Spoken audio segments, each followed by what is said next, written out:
Alright, so today I'm getting ready to re-bedline my inner tub and hopefully also get some bedliner on the outer part of my tub here, all this. I'm not sure if I even talked about this before, but before, when I finished this originally, a whole year ago now, it was a whole summer ago, it doesn't even feel like it, but when I did this a year ago, it was the biggest project I took on, still kind of the biggest project I've taken on.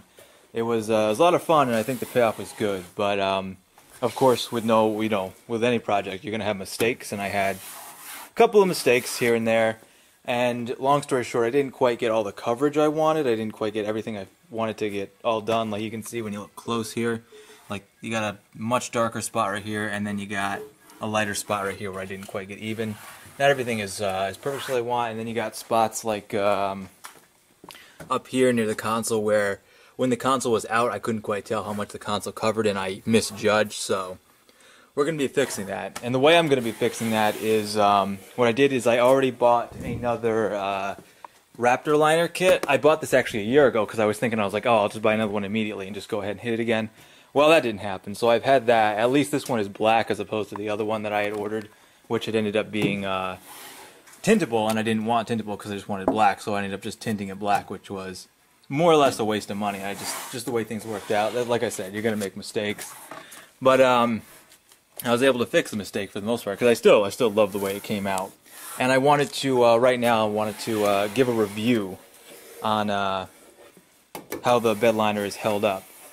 So after a year, I'm not the kind of guy. This is truck bed liner, so if you're using this for a truck bed, not necessarily just a Jeep.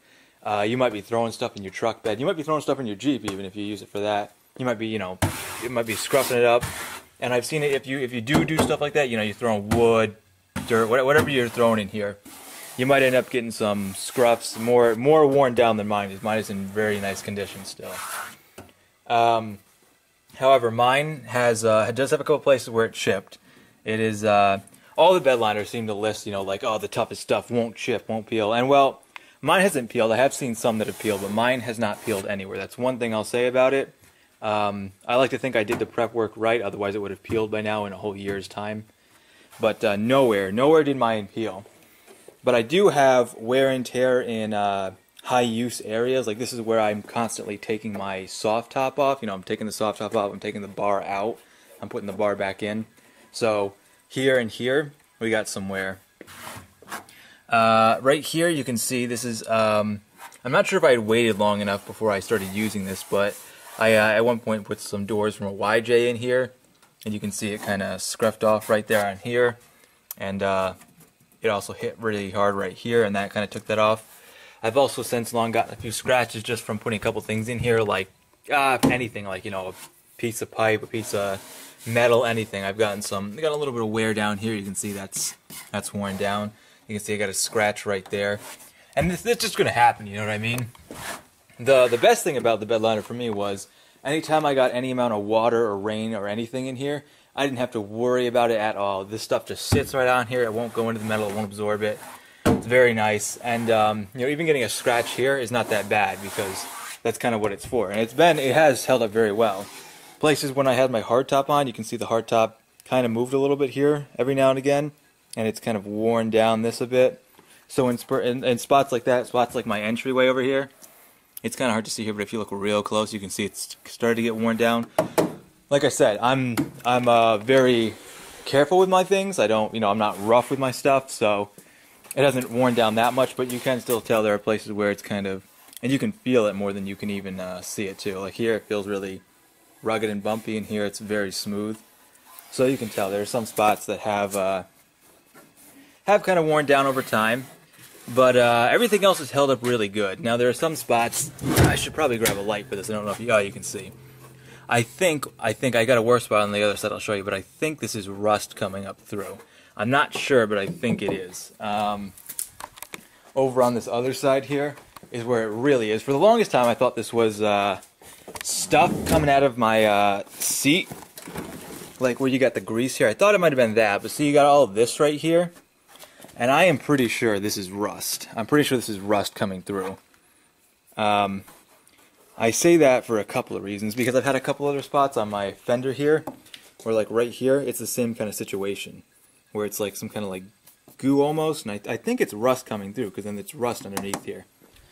If anyone knows, if anyone can tell me, like maybe you have the same thing on your Jeep, maybe you've seen it other places and it is rust, maybe if you know what this is, because it's kind of like a stain right here, and it doesn't like wash up. I've tried with a sponge and a scrub to try to get rid of it. So I think it's rust coming up. That might be one spot where the rust has come up, but other than that, you got the areas here where I had done the shoddy patchwork, and to be honest with you, they've held up really good, which I'm very glad about. That and this one right here especially, they've held up very, very nice. And the whole spraying just made it look so uniform that you hardly even notice. And like I said, I'm not that picky, because this wasn't in pristine shape when I picked it up, so I wasn't looking to drop $1,000 just to make the floor panel look perfect. I think I got a little bit of rust seeping through, but other than that, it's really held up very good. It's tough stuff, but it feels nice. It looks great. I love the way it looks. I'm actually just ordered a thing of Hercule liner that I'm going to be using to fix the spots. The bad thing about this Raptor liner is, the one thing I'm going to say about it was, this could be argued this was a spot where I had trouble taping. That could just be a flaw on my part, because like I said, it was an experience I learned from. So spots like that, and near my center console where you could see. But then you got something like, check this out over here. This side actually came out a little bit better. This side over here was a little bit harder for me. Where the roll bar meets the ground here on the side of the body, you can kind of tell there were spots like I could just not get the spray gun. I could not position it, holding it like this. I could not make it turn and spray. Same with up here, up underneath where the hardtop mounts there. You could not get a spray gun up here. Also, could not with the pedals here. I could not get the spray gun in here. I could not, get it in here with the bottle hanging down here, hitting this, and spray up here. Could not do it. So that's going to be one benefit that the brush-on bed liner has over the spray-on. The spray-on is easier, and I think you get a little bit of different texture, like a more even texture, because if you're brushing it on, you might do too much in one spot, too much in this, but if you're doing a nice even spray, you're going to get a nice even look. So that's the pros and cons of spray-on versus brush-on. And I haven't used brush-on, but I did just order a quart of Hercule liner, and I'm going to be using it for all the hard-to-reach areas that I could not get to. But my plan is to, once I get everything out, I'm going to clean out the whole tub here, because I got some stuff in here, blow out the whole thing. I'm going to sand everything down. This is the part where I'm a little bit nervous, because I couldn't find one for U-Pole, which is the company that makes Raptor liner, but I think all bed liners are, like, their base is the same, you know what I mean? I know they're all a little different, but it's still bed liner. So I found a guide that said to, if you're going to re-bedline, just to sand the whole thing down, decent amount, clean the whole thing out, and you should just be able to reapply the bed liner over it. That was the short notes. There was a little bit more to it than that, but that's the idea. So I'm hoping that'll work out well, and it'll re-adhere to the sanded down bed liner. If I have any left over, I'm going to come down here, and I'm going to hit up all of this. Anything I can reach here, and especially here where you can see I'm really starting to rot out here. I want to really get in here. If I can get any bed liner in there, that would be awesome, because I think it'll look good and it'll really protect it. I could use Pour 15, but I think the bed liner, if I sand this down, will adhere better to that than the Pour 15 will. And then I'm going to spray the whole thing with Raptor liner to get a nice even coverage again.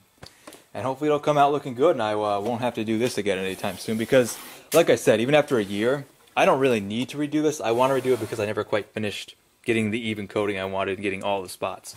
Once this is done, this is going to be really solid. I'm looking forward to it. So I'm going to take those seats out, and I'm going to start going at it, and I'll keep you guys updated.